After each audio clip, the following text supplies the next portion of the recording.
పరిశుద్ధ గ్రంథమైన బైబిల్లో నుండి పరిశుద్ధ వివాహమునకు సంబంధించిన లేఖన భాగాన్ని మనము చదువుకుందాము. కొన్ని వివాహానికి సంబంధించిన ప్రాముఖ్యమైనటువంటి తలంపులు మనం దేవుని వాక్యములో నుండి మనము ధ్యానిస్తాం. హెబ్రీలకు రాసిన పత్రిక 13వ అధ్యాయము 4వ వచనం. హెబ్రీలకు రాసిన పత్రిక 13వ అధ్యాయము 4వ వచనం. నేను చదువుతున్నాను, గమనించాలి అని మనవి. వివాహము అన్ని విషయములలో ఘనమైనదిగాను పానుపు నిష్కల్మషమైనది గాను ఉండవలెను. వేశ్యాంగులకును వ్యభిచారులకును దేవుడు తీర్పు తీర్చును. దేవుడు ఈ లేఖన భాగాన్ని చేరువచ్చిన మనందరి నిమిత్తమై ఆశీర్వదించును గాక. మనం చూడగలిగినట్లయితే హెబ్రీయులకు రాసిన పత్రిక 13వ అధ్యాయము 4వ వచనములో వివాహమును గూర్చిన సంగతులు, వివాహమును గూర్చిన విషయాలు మనకు జ్ఞాపకము చేయబడుతూ ఉన్నాయి.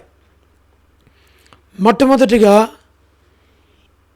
ఈ వివాహమునకు దేవుడు ముఖ్యమైన వ్యక్తిగా ఉంటూ ఉన్నాడు. వివాహము అనున్నది ప్రారంభించినవాడు దేవుడే. ఈ యొక్క వివాహ వ్యవస్థను ఆరంభించిన వారు ప్రభువే. వివాహమునకు మూలమైన వ్యక్తి దేవుడే.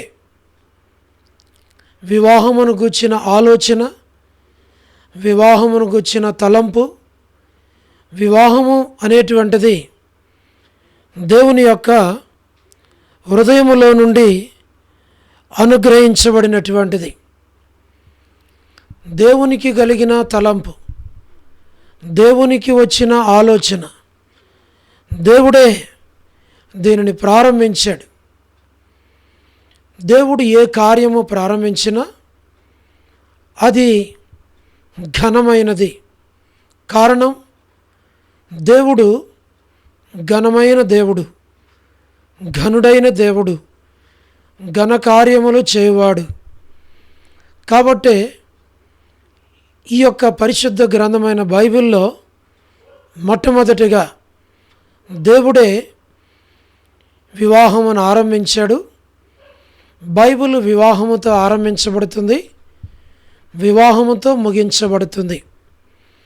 దేవుడే వివాహముతో ఈ గ్రంథాన్ని ప్రారంభించి దేవుడే వివాహముతో ఈ గ్రంథాన్ని ముగిస్తూ ఉన్నాడు. ఈ యొక్క వివాహము ఘనమైంది అని, దేవుడు ఘనమైన వాడని, దేవుని కార్యాలు ఘనమైనవి అని మనము తెలుసుకోవాలి అని ప్రభువు కోరుతూ ఉన్నాడు.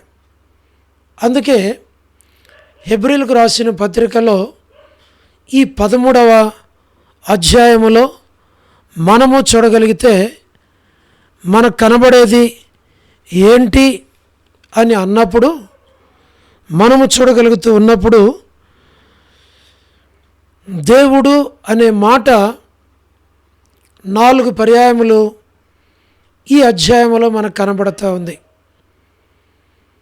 అంటే 13వ అధ్యాయం 4వ వచనములో దేవుడు అని, 13వ అధ్యాయం 7వ వచనములో దేవుని వాక్యము అని.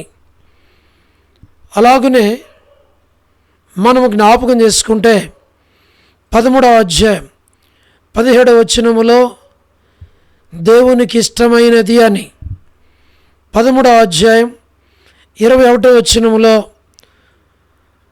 దేవుడు అని అంటే 4 పర్యాయములు దేవుడు అనే మాట మనకు కనబడుతుంది. ఈ దేవుడు ఉన్నవాడు, అనువాడు. దేవుడు మరి మారనివాడు, మార్పు చెందనివాడు. దేవుడు ఎప్పటికీ ఉండేవాడు. దేవుడు యుగయుగాలు జీవించేవాడు గనుక దేవుడు ఏ పనిని ప్రారంభించినా ఆ పని విలువైనది, శ్రేష్టమైనది, ఘనమైనది. అది ఎప్పటికీ కూడా ఉండేటువంటిది.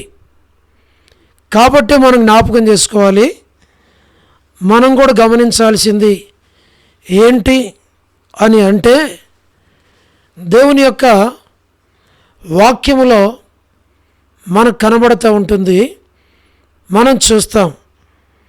ఆ విషయాలు మనం గమనించినట్లయితే, మనం జ్ఞాపకం చేసుకున్నట్లయితే దేవుని యొక్క వాక్యములో మనము చూడగలిగేది ఒకటి, దేవుడు ఉన్నవాడు.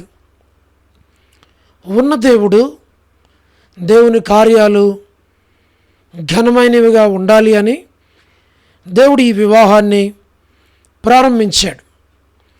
అందుకే దేవుడు దేనిని ప్రారంభించాడు అంటే వివాహము మొదటిదిగా ప్రారంభించాడు. అంటే వివాహం మొదటిది, వివాహమే చివరిది. ఈ మొదటి కార్యములో దేవుడున్నాడు, చివరి కార్యములో కూడా దేవుడున్నాడు. ఘనమైన ఈ వివాహాన్ని ప్రారంభించి ఈ ఘనమైన కార్యాన్ని దేవుడు చేస్తూ వచ్చాడు. ఇప్పుడు ఈ 4వ వచనములో మనం చూడగలిగేది, చూడండి, 5 విషయాలు మనకు కనబడతాయి. 5 విషయాలు. ఒకటి వివాహము, రెండవది ఘనమైనది, మూడవది మరి పానుపు, నాలుగవది మనం జ్ఞాపకం చేసుకుంటే నిష్కల్మషమైనది, ఐదవది దేవుడు. ఈ యొక్క 5 మాటలు ఇందులో మనకు కనబడుతున్నాయి. ఈ 5లో మొదటిది దేవుడు, రెండవది దేవుని కార్యము, మూడవది దేవుడు చేయు వివాహము, నాలుగవది దేవుడు వారికి ఇచ్చేటువంటి పానుపు, ఐదవది కల్మషము లేనిది అని. అందుకనే దేవుడు ఈ కార్యాన్ని ప్రారంభించి ఈ కార్యమును ముగించి ప్రభువే ఈ వివాహం ద్వారా మహిమపరచబడాలి అని, అంటే దేవుడు చేసే కార్యము ద్వారా దేవునికి మహిమ రావాల. అంటే దేవుడు మొదటగా ఆరంభించిన ఈ యొక్క వివాహ కార్యము ద్వారా ప్రారంభించిన దేవునికి, ఆరంభించిన దేవునికి, జరిగించిన దేవునికి ఈ కార్యము ద్వారా దేవునికి మహిమ రావాలి. అంటే ఈ వివాహ కార్యము ప్రతివారు జరుపుకుంటారు, ప్రతివారు ఈ యొక్క వివాహ జీవితాన్ని అనుభవిస్తారు. ఈ వివాహం ద్వారా దేవునికి మహిమ రావాలా అంటే వివాహములో ఏముంటే దేవునికి మహిమ వస్తుంది, వివాహములో ఏం జరిగితే దేవునికి మహిమ వస్తుంది అని అంటే, వివాహము అన్నది దేవుని యొక్క ప్రేమను తెలియచేస్తూ ఉంది. వివాహము అన్నది దేవుని యొక్క నమ్మకత్వాన్ని తెలియచేస్తుంది. వివాహము అన్నది దేవుని యొక్క విశ్వాస్యతను తెలియచేస్తుంది. వివాహము అన్నది దేవుని యొక్క మంచితనాన్ని తెలియచేస్తూ ఉంది వివాహము అన్నది దేవుని యొక్క పరిపూర్ణతను తెలియచేస్తూ ఉంది. వివాహము అన్నది దేవుని యొక్క పనిని తెలియచేస్తూ ఉంది. ఇది మనం జ్ఞాపకం పెట్టుకోవాలి. కారణం ఏంటిది అని అంటే, వివాహము అన్నటువంటిది దేవుని యొక్క పరిశుద్ధతను తెలియచేస్తూ ఉంది. వివాహము అన్నది దేవుని యొక్క మంచితనాన్ని తెలియచేస్తూ ఉంది. ఇవన్నీ వివాహంలో కనబడుతూ ఉన్నాయి. కాబట్టే వివాహం అయిన తర్వాత భార్యాభర్తల యొక్క జీవితంలో ఇవన్నీ కూడా వారు కలిగి ఉండాలి, వాటిని వారు అనుభవించాలి. తద్వారా దేవునికి వారిని బట్టి, వారి జీవితాలను బట్టి మహిమను తీసుకొని రావాలి. అందుకే దేవుడు ఈ వివాహమును ప్రారంభించి ముగించి చివరికి వివాహము యొక్క బాంధవ్యము, వివాహము యొక్క మరి సహవాసము, వివాహము యొక్క సంబంధము అది విడదీయనిది అని, అది ఎప్పటికీ శాశ్వతంగా ఉండాలి అని దేవుని యొక్క ఉద్దేశమై ఉంటూ ఉంది. అందుకే దేవుడు ఈ వివాహమును ప్రారంభించి ముగించాడు. అంతేకాదు, వివాహము అనంటే సమర్పణ, వివాహము అనంటే త్యాగము, వివాహము అనంటే ప్రయాసము, వివాహము అనంటే ఒకరి కొరకు ఒకరు శ్రమపడుట, వివాహము అనంటే క్రయము చెల్లించుట, వివాహము అనంటే కలిసి పని చేయుట, వివాహము అనంటే కలిసి జీవించుట, వివాహము అనంటే ఈ కార్యమును తలపెట్టిన దేవునికి వారిరువురు కలిసి మహిమను తీసుకొని వచ్చుట అని అర్థం. ఇంకా చాలా విషయాలు ఉన్నాయి. అయితే వీటిని మనము మనసులో ఉంచుకొని, వీటిని మనం అనుసరించి ఇలాగ మనము జీవించుట చాలా ప్రాముఖ్యమైంది. చాలామంది చెప్తారు, ఇలాగ అంటుంటారు, వివాహము అనంటే 4 అక్షరాలు అంటారు. వి అనే అక్షరం, వా అనే అక్షరం, హ అనే అక్షరం, ము అనే అక్షరం అని అంటుంటారు. వి అంటే విడిగా ఉన్నటువంటి వారి జీవితాలు అని.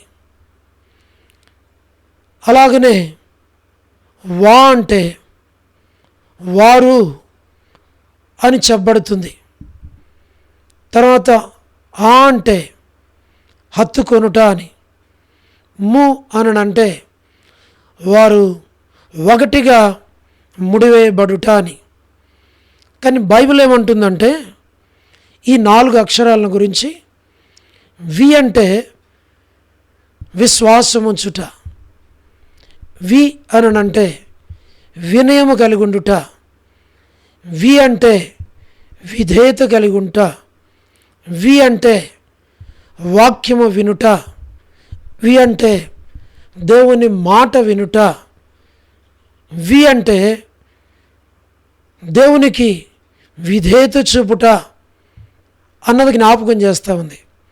వా అంటే వాక్యము, వాక్యమునకు లోబడి, వాక్యమునకు విధేయత చూపించి, వాక్యమును ప్రేమించి, వాక్యమును అనుసరించి నడుచుకొనుట అనేది మనకి జ్ఞాపకం చేయబడుతూ ఉంది. హత్తుకొనుట, కలిసి ఉండుట, ఒకటిగా ఉండుట, మరి విడిగా ఉండకుండా వారు ఇరువురు హత్తుకొని ఏక శరీరముగా జీవించుట అన్నది తెలియజేస్తూ ఉంది. ము అనంటే వారు ముందుకి సాగుట, దేవుని పనిలో ముందుండుట, ప్రార్థనలో ముందు, వాక్యములో ముందు, దేవుని పరిచర్యలో ముందు, దేవుని ఇంటిలో మరి ముందు ఉండుట అనేది తెలియచేస్తూ ఉంది. అంటే దేవుని పనులలో ముందుండుట అంటే ఇవి జ్ఞాపకం చేస్తూ ఉన్నాయి. ఇది దేవుడు ప్రారంభించి ముగించింది గనక ఈ దేవుని యందు విశ్వాసం ఉంచి, ఈ దేవుని వాక్యమునకు లోబడి, ఈ దేవుణ్ణి హత్తుకొని, ఈ దేవుని కార్యాల్లో వారు ముందుకు సాగాలి అని జ్ఞాపకం చేయబడుతూ ఉంది. అందుకే దేవుడు పరలోకమును విడిచి ఈ లోకానికి వచ్చి వీరిరువురిని వివాహ జీవితంలో ఒకటిగా చేయటానికి పరలోక మహిమను విడిచి ఈ లోకానికి వచ్చి ఈ లోకములో పాపములో ఉన్న వీరిని పాపము నుండి విడిపించి వీరిని ఒక్కటిగా చేయటానికి ఈ ఘనమైన కార్యములో వారు యోగ్యులుగా వివాహములో జతపరచబడి ఘనమైన దేవుణ్ణి సేవించి వెంబడించి దేవుణ్ణి ఆరాధించి దేవుని హెచ్చించి దేవుని పూజించి దేవుణ్ణి మహిమపరిచి దేవుని మహిమ కొరకు వారు ఫలించి వర్ధిల్లి విస్తరించు నిమిత్తము దేవుడు తన కుమారుడైన యేసుక్రీస్తు వారిని ఈ లోకానికి అనుగ్రహించాడు. కాబట్టే యేసుక్రీస్తు వారు ఈ లోకానికి వచ్చి ఈ విరువురిని ప్రేమించి వారి కొరకు ప్రాణం పెట్టి మరణించి మరణమును జయించి తిరిగి లేచి పరలోకానికి వెళ్ళాడు. వీరు విశ్వసించి విని వాక్యమునకు విధేయత చూపి వాక్యాన్ని హత్తుకొని వారిరువురు దేవునితోనూ యేసుక్రీస్తు వారితోనూ పరిశుద్ధాత్మతోనూ వారు ముడివేయబడిన వారై మూడు పేటల తాడు త్వరగా తెగిపోదు అని దేవునితో యేసుక్రీస్తు వారితో పరిశుద్ధాత్మతో వీరిరువురు కూడా ముడివేయబడిన అనుభవం కలిగి జీవించినప్పుడు వారిరువురు జీవితం ద్వారా దేవునికి మహిమ కలుగుతూ ఉంది. అప్పుడు వారిరువురు ఇద్దరుగా ఉండక ఒక్కటిగా, అంటే వారి తలంపులు ఒకటి, వారి ఆలోచనలు ఒకటి, వారి పని ఒకటి, వారి కార్యాలు ఒకటి, ప్రార్థన ఒకటి, ఆరాధన ఒకటి, మందిరం ఒకటి, పరిచర్య ఒకటి, సేవ ఒకటి, ఫలింపు ఒకటి, మహిమ పరిచేది కూడా ఒకటిగానే దేవుని ఘనపరిచి హెచ్చించి పూజించేది ఇద్దరు ఒక్కటిగానే. వారి జీవితాలకు దేవుడు శిరస్సు, వారు దేవుని శరీరముగా, దేవుని సంఘముగా, దేవుని కుటుంబముగా, దేవుని ఇల్లుగా, దేవుని ప్రజలుగా వారు జీవించి ఫలించి దేవుని మహిమపరిచి పరిశుద్ధ సంతతిని కలిగి జీవించి పరిశుద్ధుడైన దేవుణ్ణి భూమి మీద మహిమపరిచి ఆ దేవునికి కుమారులుగా, కుమార్తెలుగా, కుటుంబముగా, ఆ దేవుణ్ణి శిరస్సుగా, ప్రభువుగా, యజమానునిగా వారు కలిగి జీవించి భూమి మీద 30 60 100 వారు ఫలించి ప్రభువుని మహిమపరచాలి అని ప్రభు ఈ ఘనమైన కార్యమును ఆయనే ప్రారంభించి ఆయన ముగించాడు. కాబట్టే ఈ వివాహము ఘనమైంది, ఈ వివాహము మరి ఎంతో శ్రేష్టమైంది. కాబట్టే ఈ వివాహ జీవితం ద్వారా ప్రభు మహింపరచబడి, ప్రభు ఘనపరచబడి, ప్రభు హెచ్చించబడునుగాక. కాబట్టి ఈ యొక్క వివాహ జీవితం వీరికి మాత్రమే కాదు, చేరువచ్చిన వారందరికీ కూడా వీరి ద్వారా, ఈ వివాహము ద్వారా అనేకులకు ఆశీర్వాదకరముగా ఉండాలి అని, జీవించాలి అని కోరి మనము ప్రార్థించి ఈ వివాహ జీవితము అనేకులకు దీవెనకరంగా, ఆశీర్వాదకరంగా వారు జీవించాలి అని, అంతేకాదు దేవునికి మహిమను తీసుకొని రావాలని, తద్వారా సంఘములో వివాహ జీవితము ద్వారా దేవుడు హెచ్చించబడినట్లుగా దేవుడు ఈ కార్యమును ఆరంభించి, ఈ కార్యమును దేవుడే ముగించి, దేవుడే ఈ యొక్క వివాహము ద్వారా మహిమపరచబడునుగాక. ఈ వివాహము కేవలం భూ సంబంధమైంది కాదు, వివాహము ఆత్మ సంబంధమైంది, యుగ యుగాలు ఉండేది.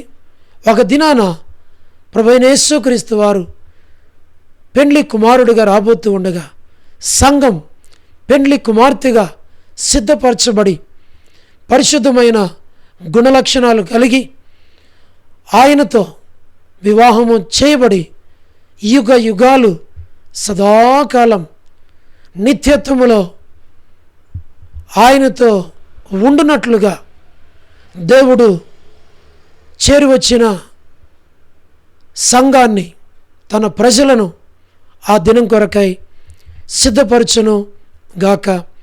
మహిమ కలిగిన ఆ వివాహ దినము కొరకై మనలను అందరినీ ప్రభు సిద్ధపరచునుగాక. ప్రభు తన వాక్యాన్ని దీవించునుగాక. ప్రభు ఈ మాటలను దీవించునుగాక. ప్రార్థన.